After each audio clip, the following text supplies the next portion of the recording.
नमस्कार दोस्तों, आप सभी का बहुत बहुत स्वागत है हमारे यूट्यूब चैनल करियर पॉइंट पे। और आज हम लोग शुरू करने जा रहे हैं बीपीएससी का टेस्ट नंबर 4। टेस्ट नंबर आपका 3 तक हो चुका है, आज होगा टेस्ट नंबर 4, जिसमें आपको महत्वपूर्ण 50 प्रश्न करेंगे और इसका फुल डिस्कशन भी हम लोग आज देखेंगे। और टाइमिंग है आपका 9 PM। देखिए 9 बजे से आपका क्लास होता है, लाइव क्लास। लेकिन आज दोस्तों कुछ एरर आ गया था ना, तो इसमें इसका वीडियो बना करके आप लोग को अपलोड कर देता हूँ और आप लोग इसे देख लीजिएगा। ठीक है, सप्ताह में आपका 3 दिन होता है बीपीएससी का, 3 दिन होता है आपका बिहार एएसआई दरोगा का। तो बीपीएससी का जो होता है ये थर्सडे यानी ट्यूसडे अल्टरनेट में होता है आपका, ट्यूसडे थर्सडे एंड सैटरडे। तो आप लोग जरूर से जरूर ज्वाइन कीजिएगा। और जिनको भी दरोगा का टेस्ट देना है तो आप प्लेलिस्ट में जाकर के दरोगा का भी टेस्ट दे सकते हैं। दरोगा का टेस्ट आपका कल होगा 9 बजे से। ये हमारा टेलीग्राम चैनल है जहां आपको पीडीएफ बहुत सारा मिल जाएगा। और ये फेसबुक पेज है ज्योग्राफी बाय मुकेश कुमार, तो प्लीज़ आप लोग इसे जरूर से जरूर लाइक करें। और ये हमारा यूट्यूब चैनल है career point by Mukesh sir या फिर ज्योग्राफी बाय मुकेश सर, आप कुछ भी सर्च कीजिएगा दोस्तों आपको आ जाएगा। बस कुछ करना नहीं है, आपको सब्सक्राइब कर लेना है, बेल आइकन प्रेस कीजिएगा ताकि आपको नोटिफिकेशन मिल सके डेली, क्योंकि डेली आपको क्लास हो रहा है। बिहार का भी आपको स्पेशल क्लास कराया जा रहा है, करेंट अफेयर भी आपको करवाया जा रहा है। चलिए देखते हैं आज का पहला प्रश्न। आज का पहला प्रश्न है कि संसार में सबसे ऊंची इमारत निम्नलिखित में से कौन है, बताइए। तो ऑप्शन है Qutub Minar, CN tower, Kuwait tower या बुर्ज खलीफा। तो संसार में जो सबसे ऊंची इमारत है वो है आपका बुर्ज खलीफा। आंसर नंबर हो जाएगा आपका डी नंबर। अब देखिए इसके बारे में थोड़ा सा आप जान लें, ठीक है। बुर्ज खलीफा के बारे में जान लें कि ये कहाँ है। तो ये जो बुर्ज खलीफा है दोस्तों, संसार की जो सबसे ऊंची इमारत है ये यूनाइटेड अरब अमीरात में है। ठीक है, यूनाइटेड अरब अमीरात में है और ये दुबई शहर में है। ठीक है, याद रखिएगा, ये भी आपको पूछा जा सकता है, दुबई शहर में है। और इसकी ऊंचाई जो है कितनी है, तो 829.8 मीटर इसकी ऊंचाई है। ठीक है, 829.8 मीटर इसकी ऊंचाई है। और फीट इसका कितना हो जाएगा, तो 2722 फीट इसकी ऊंचाई है। फीट में पूछे तो 2722 और मीटर में पूछे तो 829 मीटर। सॉरी दोस्तों, चलिए देखते हैं नेक्स्ट प्रश्न आपका दूसरा नंबर। भोपाल गैस कांड किस वर्ष हुआ था। तो कब हुआ था भोपाल गैस कांड, तो बताइए। भोपाल गैस कांड जो हुआ था आपका, आंसर हो जाएगा आंसर नंबर ई, यानी कि इनमें से कोई नहीं। क्योंकि भोपाल गैस जो कांड हुआ था ये 3 दिसंबर हुआ था, 3 दिसंबर को 1984 को हुआ था। कहाँ हुआ था, तो भोपाल में हुआ था। भोपाल कहाँ है, तो मध्य प्रदेश में है। और इसमें कौन सी गैस का रिसाव हुआ था ये आपको पूछा जाता है, तो याद रखिएगा मिथाइल, है ना। मैं पूरा लिख देता हूँ, मिथाइल आइसोसाइनेट, है ना। ये आपको गैस पूछा जाता है, गैस ही सबसे ज़्यादा पूछा जाता है कि कौन सा गैस का रिसाव हुआ था। तो मिथाइल आइसोसाइनेट गैस का रिसाव हुआ था 3 दिसंबर 1984 को, आधी रात को हुआ था। और इसमें हजारों व्यक्ति की मौत हो गई थी दोस्तों। और ये किस कंपनी में हुआ था, तो कंपनी भी याद याद रखिएगा, यूनियन कार्बाइड कंपनी थी। कौन कंपनी थी, यूनियन कार्बाइड। और ये कंपनी कहाँ की थी, अमेरिका की कंपनी थी, है ना। यूनियन कार्बाइड कंपनी अमेरिका की थी और जिसमें ये घटना हुआ था। अगला प्रश्न देखते हैं आपका थर्ड नंबर। हाइड्रोक्लोरिक अम्ल का एक अन्य नाम क्या है। तो हाइड्रोक्लोरिक अम्ल का एक अन्य नाम जो है वो आपका आंसर हो जाएगा आंसर नंबर सी, यानी कि म्यूरिएटिक एसिड। आंसर क्या हो जाएगा आपका सी नंबर, म्यूरिएटिक एसिड। देखिए इसके बारे में थोड़ा सा जान ले, यानी रॉक साल्ट और ग्रीन विट्रियोल से प्राप्त होने के कारण हाइड्रोक्लोरिक अम्ल को एसिडम सालिस या म्यूरिटिक एसिड या स्पिरिट ऑफ साल्ट भी इसको कहा जाता है। ठीक है, हाँ तो याद रखिएगा। अगला प्रश्न चलते हैं आपका 4 नंबर की बीकन प्रकाश के रूप में प्रयुक्त निष्क्रिय गैस कौन सा है। तो बीकन प्रकाश के रूप में जो निष्क्रिय गैस है वो है आपका Ne, है ना। क्या हो जाएगा, Ne मतलब कि नियॉन। Ne का मतलब क्या होता है, नियॉन। नियॉन जो गैस का प्रयोग कहाँ किया जाता है, तो इसका प्रयोग किया जाता है बत्तियों और विज्ञापन पट्टों को चमकदार बनाने में इसका उपयोग किया जाता है। क्यों किया जाता है, क्योंकि ये जो है ना अधिक दूरी से ही प्रकाश को हम लोग देख सकते हैं, इसलिए वो चमकता है और इसको हम लोग देख लेते हैं। नियॉन जो है प्रकाश में धुंध और कोहरे को भेदने की क्षमता अधिक होती है नियॉन में। ठीक है, इसीलिए इसका उपयोग किया जाता है प्रकाश के रूप में। अगला देखते हैं आपका 5 नंबर कि निम्न में से कौन सा रसायन भारत के स्वतंत्रता संघर्ष का एक महत्वपूर्ण प्रतीक है। देखिए काफ़ी इंपॉर्टेंट प्रश्न है। तो वो कौन सा रसायन है जो स्वतंत्रता संघर्ष का एक महत्वपूर्ण प्रतीक है? तो आपका आंसर क्या हो जाएगा? आंसर हो जाएगा आपका सोडियम क्लोराइड। सोडियम क्लोराइड का मतलब क्या होता है? नमक, है ना। नमक का मतलब हो गया कि NaCl। सोडियम क्लोराइड का क्या होता है? NaCl, याद रखिएगा। और देखिए नमक इसलिए है क्योंकि नमक कानून किया गया था ना स्वतंत्रता आंदोलन में। कब हुआ था? तो 6 अप्रैल 1930 ईस्वी को नमक कानून तोड़ करके 6 अप्रैल 1930 को नमक कानून तोड़ करके सविनय अवज्ञा आंदोलन की शुरुआत की गई थी। तो याद रखिएगा नमक हो जाएगा यहाँ सोडियम क्लोराइड। अगला है कि प्राणी एवं उद्भिद वर्गों की महत्तम विविधता होती है। प्राणी एवं उद्भिद वर्गों की महत्तम विविधता कहाँ होती है? तो क्या हो जाएगा? आपका आंसर हो जाएगा वर्गों की महत्तम विविधता जो होती है उष्णकटिबंधीय नम वनों में होती है। आंसर हो जाएगा आपका बी नंबर, उष्णकटिबंधीय नम वन। नम मतलब क्या होता है? मतलब ये आर्द्र। नम मतलब क्या हुआ? आर्द्र वन में, है ना, उष्णकटिबंधीय आर्द्र वनों में। अगला देखते हैं, इसका आंसर हो गया बी। नेक्स्ट प्रश्न है आपका 7 नंबर की आइसोहाइट वे रेखाएं हैं जो जोड़ती है। तो आइसोहाइट जो है दोस्तों ये किसको जोड़ती है? तो आपका आंसर हो जाएगा सी नंबर, यानी कि समवर्षा रेखा। आइसोहाइट समवर्षा रेखा को ये जोड़ती है ना। तो आइसोहाइट या इसी को कहते हैं समवर्षा रेखा, भी कहीं कहीं आपको देखने को मिलेगा, ठीक है, जो मानचित्र पर अंकित उन सभी स्थानों को मिलाती है जहां एक निश्चित अवधि में होने वाली वर्षा की मात्रा समान होती है। मतलब समान वर्षा को जोड़ने वाली रेखाओं को ही कहते हैं आइसोहाइट, या समवर्षा रेखा भी इसको कहते हैं, कहीं कहीं आपको मिलेगा।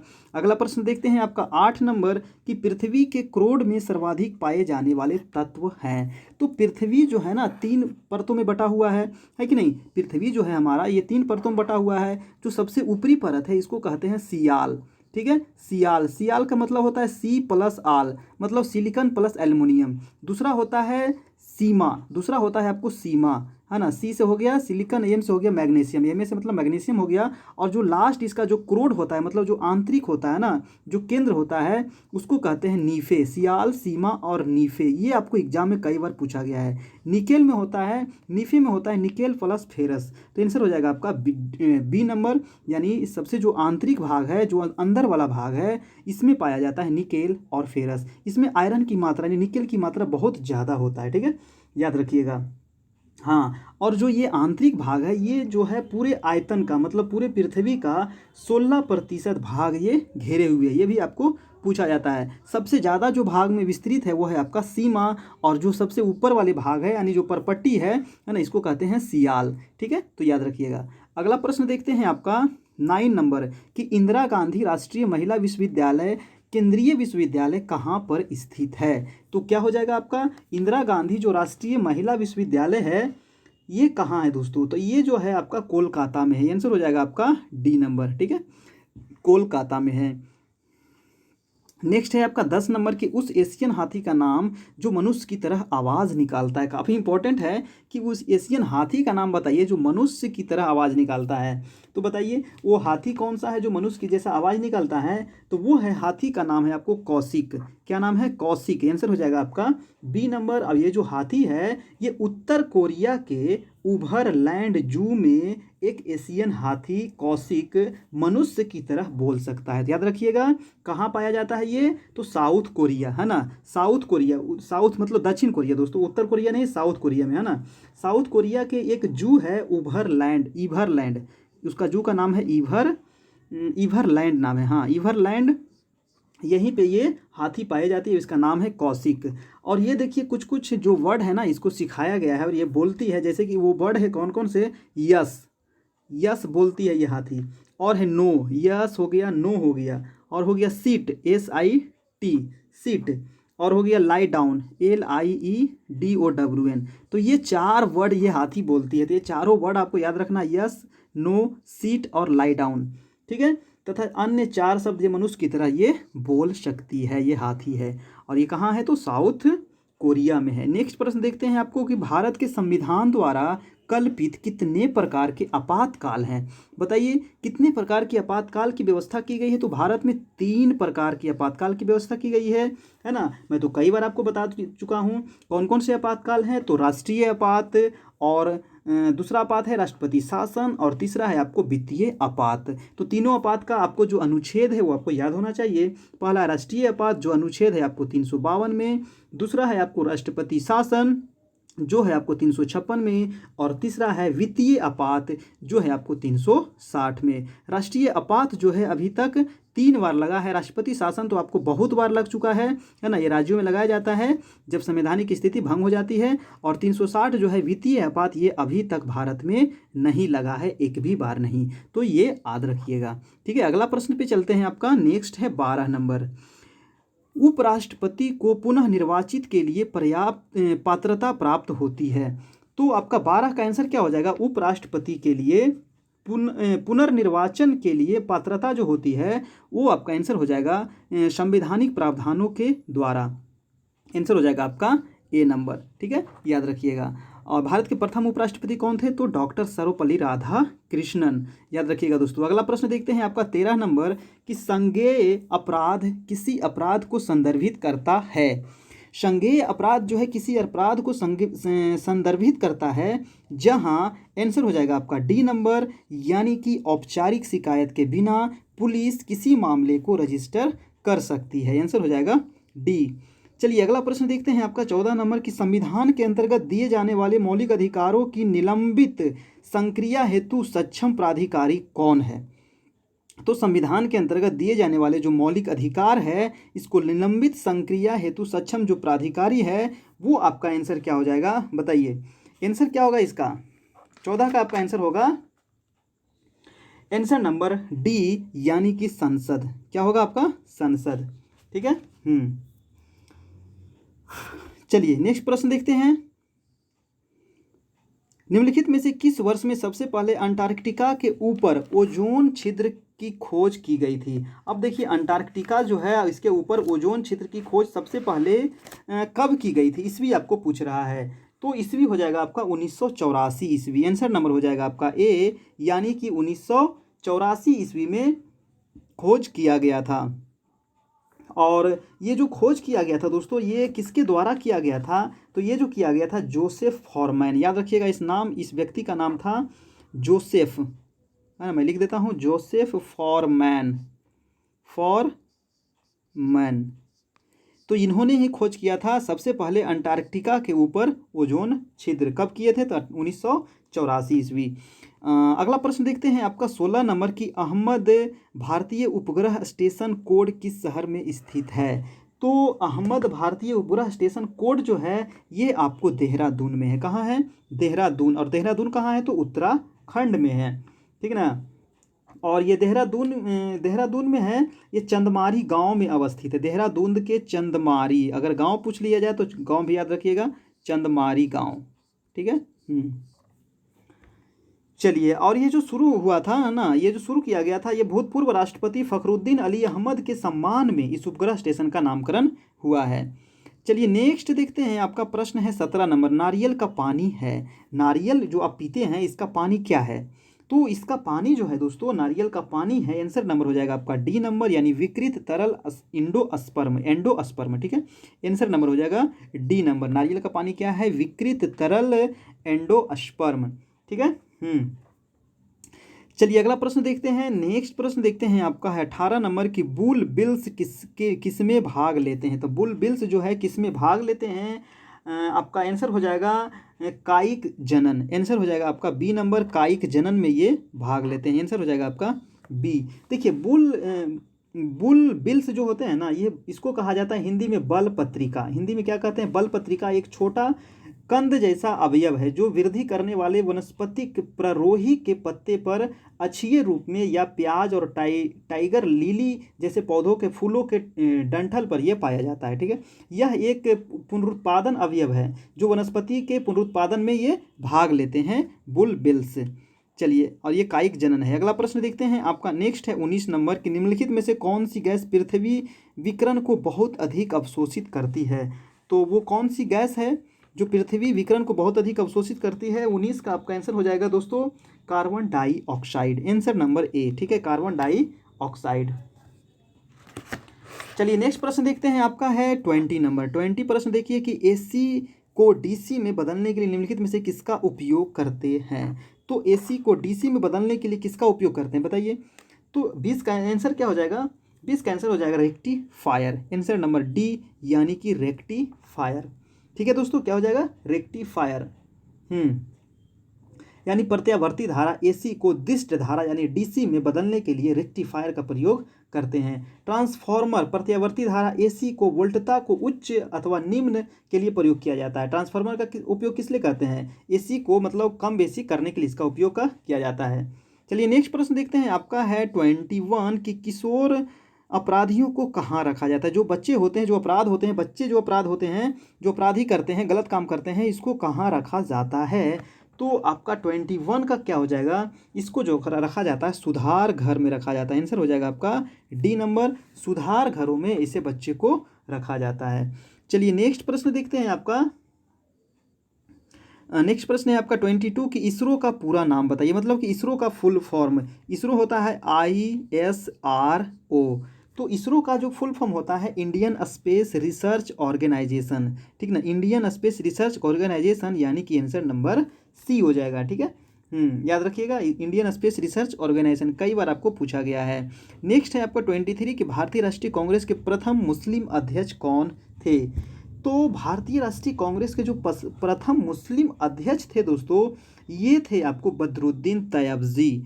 बदरुद्दीन तैयबजी जो थे ये प्रथम मुस्लिम अध्यक्ष थे, और ये कब बने थे, तो ये 1887 में बने थे। कब बने थे, 1887 ईस्वी में ये बने थे, अध्यक्षता की थी इन्होंने, और आंसर हो जाएगा आपका डी नंबर, यानी कि इनमें से कोई नहीं। तो याद रखिए कई बहुत इंपॉर्टेंट है, क्योंकि ये प्रथम है ना। और अगर द्वितीय आपसे पूछ लिया जाए कि दूसरे मुस्लिम अध्यक्ष कौन थे, तो वो थे रहमतुल्लाह सयानी। ठीक है, दूसरे अगर पूछ लिया जाए तो रहमतुल्लाह सयानी ये दूसरे थे, और प्रथम थे बदरुद्दीन तैयबजी, जो बने थे आपको 1887 ईस्वी में। और कांग्रेस की स्थापना कब हुई थी, तो 1885 में, यानी कि तीसरे अधिवेशन में ये मुस्लिम अध्यक्ष बने थे। चलिए अगला प्रश्न देखते हैं, आपका नेक्स्ट है आपका 24 कि दांतों को साफ करने के लिए उपयोग में जो पाउडर या पेस्ट लेते हैं उसमें कौन सा स्वभाव होना चाहिए। अब बताइए, काफ़ी इंपॉर्टेंट प्रश्न है कि जो आप दांत साफ करते हैं ना, ब्रश तो करते ही होंगे, तो उसके लिए उपयोग जो पाउडर या पेस्ट लेते हैं उसमें कौन सा स्वभाव होना चाहिए। तो आपका 24 का आंसर हो जाएगा, 24 का क्या होगा बताइए। इसका आंसर हो जाएगा आपका क्या, अम्लीय। क्या होना चाहिए, अम्लीय होना चाहिए, यानी आंसर नंबर ए होना चाहिए। ठीक है, अम्लीय होना चाहिए। चलिए दोस्तों अगला प्रश्न देखते हैं।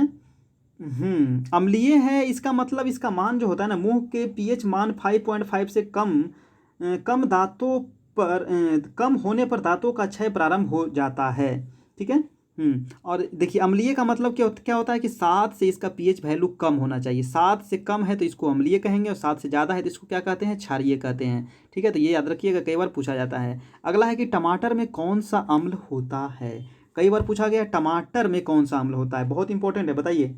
तो टमाटर में जो होता है वो कौन सा अम्ल होता है, आंसर हो जाएगा आपका ऑक्जेलिक अम्ल, आंसर नंबर डी, ऑक्जेलिक अम्ल टमाटर में होता है। क्या होता है, ऑक्जेलिक अम्ल। सिरका में क्या होता है, तो सिरका में होता है एसिटिक एसिड। सिरका में होता है एसिटिक एसिड, याद रखिएगा। नींबू या नारंगी में होता है साइट्रिक एसिड। तो सी नंबर जो है ये नींबू में होता है। ठीक है, नींबू या नारंगी में जो खट्टे होते हैं उनमें साइट्रिक होता है, और सिरका में होता है एसिटिक एसिड। ठीक ना, और अंगूर जो अंगूर आप खाते हैं या फिर इमली खाते हैं उसमें होता है टार्टरिक एसिड, यानी answer number A, tartaric acid हो जाता है अंगूर में, और ऑक्जेलिक अम्ल हो जाएगा आपको टमाटर में, आंसर नंबर डी। ठीक है, इसका आंसर होगा आपका डी नंबर। चलिए मैं चारों ऑप्शन डील कर दिया। अगला प्रश्न देखते हैं आपको कि MH3 नहीं होगा, NH3 होगा, है ना, यहाँ पे सुधार कर लीजिएगा, NH3 होगा। ठीक ना, NH3 किस प्रकार का पदार्थ है, तो NH3 जो है मंद क्षार है, आंसर हो जाएगा आपका सी नंबर। NH3 जो है ये मंद क्षार है दोस्तों, आंसर हो जाएगा आपका सी। ठीक है, याद रखिएगा। अगला प्रश्न देखते हैं आपको 27 की थर्मामीटर में निम्नलिखित में से कौन सी धातु का उपयोग होता है। तो थर्मामीटर में किसका उपयोग करते हैं? थर्मामीटर में तो पारा का उपयोग होता है ना। आंसर क्या हो जाएगा आपका बी नंबर। थर्मामीटर में तो पारा का उपयोग होता है। आंसर क्या हो जाएगा आपका बी। चलिए अगला प्रश्न देखते हैं। नेक्स्ट है कि जल के साथ Na2O की क्रिया होने पर क्या बनता है। जल के साथ अगर Na2O की क्रिया करेंगे तो क्या बनेगा? तो आपका हो जाएगा आंसर नंबर NaOH। क्या बनेगा? NaOH। जल के साथ इसको अगर क्रिया करते हैं तो बनेगा NaOH, याद रखिएगा। ठीक है। देखिए Na2O, इसको जल के साथ क्रिया करेंगे। जल का मतलब क्या होगा? H2O, है ना। तो ये क्या बनेगा? NaOH plus O2। NaOH plus O2। ठीक है। याद रखिएगा। यानी कि सोडियम हाइड्रोक्साइड क्या बनेगा? Sodium hydroxide, NaOH। नेक्स्ट प्रश्न देखते हैं आपका 29 के बैक्टीरिया को बढ़ते हुए रोकने के लिए निम्नलिखित में से कौन सी गैस का उपयोग होता है। बैक्टीरिया को बढ़ते हुए रोकने के लिए कौन सी गैस का उपयोग करते हैं? तो आपका क्या हो जाएगा? आंसर हो जाएगा आपका SO2। Answer number A. ठीक है दोस्तों, क्या होगा आपका? SO2। चलिए नेक्स्ट प्रश्न देखते हैं। आपका है 30 नंबर की लहू में शर्करा का स्तर कम करने वाले हार्मोन का नाम क्या है? बताइए, लहू में शर्करा का स्तर कम करने के लिए कौन सा हार्मोन है? तो उस हार्मोन का नाम बताना है आपको। तो क्या हो जाएगा आपका? आंसर नंबर डी, यानी कि इंसुलिन। उसका नाम है आपको इंसुलिन। लहू मतलब क्या होगा? खून में, है ना। शर्करा स्तर कम करने के लिए इंसुलिन का प्रयोग करते हैं। चलिए नेक्स्ट प्रश्न देखते हैं आपका 31 की एक वयस्क मनुष्य के ब्रेन का द्रव्यमान कितना होता है। जो आपका ब्रेन है इसका द्रव्यमान मतलब भार कितना होता है? तो 1350 ग्राम होता है। कई बार पूछा गया प्रश्न। आंसर नंबर हो जाएगा आपका सी नंबर। ठीक है। 1350 ग्राम। दोस्तों नेक्स्ट प्रश्न देखते हैं आपका परावर्ती क्रियाओं का संचालन कौन करता है। तो परावर्ती क्रियाओं का संचालन कौन करता है? तो रज्जू, है ना। रीढ़ रज्जू। आंसर नंबर हो जाएगा आपका बी नंबर दोस्तों, रीढ़ रज्जू। आंसर हो जाएगा बी, याद रखिएगा। चलिए रीढ़ रज्जू अथवा इसी को कहते हैं मेरू रज्जू भी इसी को कहते हैं, यानी स्पाइनल कोड। इंग्लिश में इसको कहते हैं स्पाइनल कोड, है ना। चलिए नेक्स्ट प्रश्न देखते हैं आपका 33 की लड़का किस उम्र में तरुणा अवस्था में आ जाता है। तो किस उम्र में तरुणा अवस्था में आ जाता है? तो तरुणा अवस्था 11-12 के बीच माना जाता है दोस्तों। लड़का जो होता है ना, लड़का यानी बॉय जो होता है 11-12 वर्ष, इसको माना जाता है तरुणा अवस्था। औसतन लड़का का तरुणा अवस्था 11 से 12 वर्ष के बीच, तथा लड़की का जो होता है 10 से 11 वर्ष। लड़की का तरुणावस्था 10 से 11 वर्ष इसको माना जाता है। और इस अवस्था की समाप्ति जो होता है लड़कों में 16-17 वर्ष के बीच होती है, तथा लड़की में 15-16 वर्ष के बीच इसकी समाप्ति होती है। तो याद रखिएगा, दोनों नोट कर लीजिएगा अगर आपको नहीं पता है तो। अगला प्रश्न देखते हैं आपका 34 की यदि शरीर का सामान्य तापमान 37 डिग्री सेंटीग्रेड, शुक्रपिंड का आदर्श तापमान क्या होगा? आपका प्रश्न है आपका कि यदि शरीर का तापमान, ठीक है, यदि शरीर का तापमान सामान्य तापमान जो है 37 डिग्री सेंटीग्रेड हो, है ना, सेंटीग्रेड हो, यहाँ पे छूट गया है, ठीक है, तो शुक्रपिंड का आदर्श तापमान क्या होगा? तो शुक्रपिंड का जो आदर्श तापमान होगा वो होगा 34 डिग्री सेंटीग्रेड, यानी आंसर नंबर आपका डी नंबर। ठीक है, आंसर हो जाएगा आपका डी, याद रखिएगा। शुक्रपिंड का जो तापमान होता है ना शरीर के सामान्य तापमान से 2 से 3 डिग्री आपको कम होता है। ठीक है, 2 से 3 डिग्री इसको कम कर दीजिएगा। तो यहाँ 37 है तो 3 डिग्री अगर कम करेंगे तो हो जाएगा आपका 34 डिग्री। ठीक है, याद रखिएगा। नेक्स्ट प्रश्न देखते हैं कि SI पद्धति में बल का मात्रक क्या होता है। बताइए, SI पद्धति में बल का मात्रक क्या होता है? तो क्या हो जाएगा? Answer number C, answer number हो जाएगा आपका सी, यानी कि न्यूटन। क्या हो जाएगा दोस्तों? न्यूटन, है ना। SI पद्धति में बल का मात्रक होता है आपका न्यूटन। चलिए अगला प्रश्न देखते हैं। समतल दर्पण का नाभ्यंतर होता है। समतल दर्पण का नाभ्यंतर कहाँ होता है? तो अनंत। आंसर हो जाएगा आपका बी नंबर, अनंत। ठीक है, क्या हो जाएगा? अनंत। चलिए आप लोग अपना अपना कमेंट करते चलिएगा, और वीडियो अच्छा लगे तो एक लाइक कर दीजिएगा दोस्तों, और चैनल पे नए हैं तो सब्सक्राइब जरूर से जरूर कर लीजिएगा, ताकि नोटिफिकेशन आपको डेली से डेली मिल सके 9 बजे रात में, क्योंकि 9 बजे से लाइव क्लास चलता है। आज आपका लाइव नहीं हो पाया क्योंकि कुछ एरर आ जाने की वजह से नहीं हो पाया था। चलिए अगला प्रश्न है कि समतल दर्पण है, दर्पण कौन सा है? समतल दर्पण में वस्तु जो है 2 मीटर की दूरी पर रखा गया। मान लीजिए ये आपको दर्पण है, 2 मीटर की दूरी पर रखा गया है वस्तु को, ठीक है।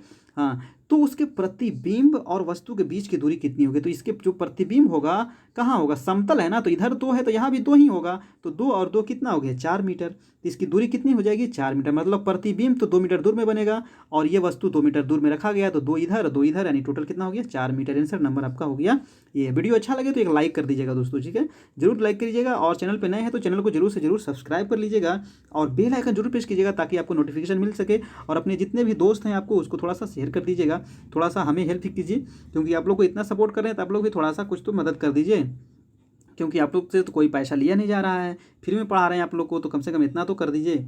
चलिए अगला प्रश्न है कि बिंदुसार के शासन के दौरान अशांति कहाँ थी? तो बिंदुसार के शासन के समय अशांति जो था ये तक्षशिला में था। कहाँ था दोस्तों? तक्षशिला में था, है ना, याद रखिएगा कहाँ था? तक्षशिला। आंसर हो जाएगा आपका सी नंबर, ठीक है। हाँ, चलिए अगला प्रश्न देखते हैं आपका 39 की किसी नदी घाटी के चौड़ा होने का क्या कारण है? तो किसी नदी घाटी के चौड़ा होने का जो कारण है वो कौन सा कारण है? तो आंसर हो जाएगा आपको पार्श्विक अपरदन, है ना। आंसर हो जाएगा क्या? आंसर नंबर बी, पार्श्विक अपरदन का मतलब होता है भूक्षरण, है ना, भूक्षरण। देखिए जैसे कि कोई नदी बह रही है, तो जब उसमें धारा तीव्र आता है, देखते हैं किनारे वाला भाग को क्या करती है नदी? काटते हुए चलती है, काटते हुए चलती है, और चौड़ा करते चलती है नदी को, है ना। तो यही कह रहा है कि चौड़े नदी जो घाटी है इसको चौड़ा होने का कारण क्या है? तो पार्श्विक अपरदन, मतलब कि किनारे किनारे भाग को काटते हुए बहती है, इसीलिए वो चौड़ा हो जाती है। तो आंसर हो जाएगा आपका बी। और अगला है कि कंचनजंगा राष्ट्रीय पार्क कहाँ स्थित है? काफ़ी इंपॉर्टेंट है। कंचनजंगा जो राष्ट्रीय पार्क है ये आपको कहाँ है बताइए? तो ये है आपको सिक्किम में। कहाँ है? सिक्किम में। सिक्किम जो आपको राज्य है ना, ये भारत का सबसे छोटा, जनसंख्या की दृष्टि से सबसे छोटा राज्य है, ठीक है। जनसंख्या में अगर पूछा जाए तो सबसे छोटा राज्य है आपको सिक्किम। और सिक्किम जो है ये 3 देशों से घिरा हुआ है। कौन कौन देशों से घिरा हुआ है? तो अब देखिएगा, ये है आपका सिक्किम, है ना। तो इधर मिलेगा आपको भूटान, ठीक है, पूर्वी साइड है भूटान, और उत्तर में है आपको चीन, ठीक है, और पश्चिम में आपको मिलेगा आपको नेपाल। पश्चिम में कौन सा मिलेगा आपको? नेपाल। तो ये 3 देशों से घिरा हुआ है सिक्किम, याद रखिएगा, है ना, काफ़ी इंपॉर्टेंट है सिक्किम। और सिक्किम में ही हिमालय की, भारत में हिमालय की सबसे ऊंची चोटी है कंचनजंगा, ये भी आपको सिक्किम में ही है जो आपको पूछा जाता है। चलिए अगला प्रश्न देख लेते हैं 41 कि निम्न में से कौन सी राशि अदिश राशि है? अदिश पूछ रहा है, सदिश नहीं, अदिश, यानी जिसमें केवल क्या हो? परिमाण हो, है ना। आंसर नंबर 41 का आंसर क्या हो जाएगा बताइए? अदिश राशि कौन सा है बताइए दोस्तों जल्दी से। तो अदिश राशि आपका क्या हो जाएगा? 41 का आंसर आपका क्या हो जाएगा? आंसर हो जाएगा आपका ए, मतलब सामर्थ्य। कौन सा अदिश राशि है? तो सामर्थ्य। नहीं, इसमें कुछ लग रहा है, गड़बड़ लग रहा है।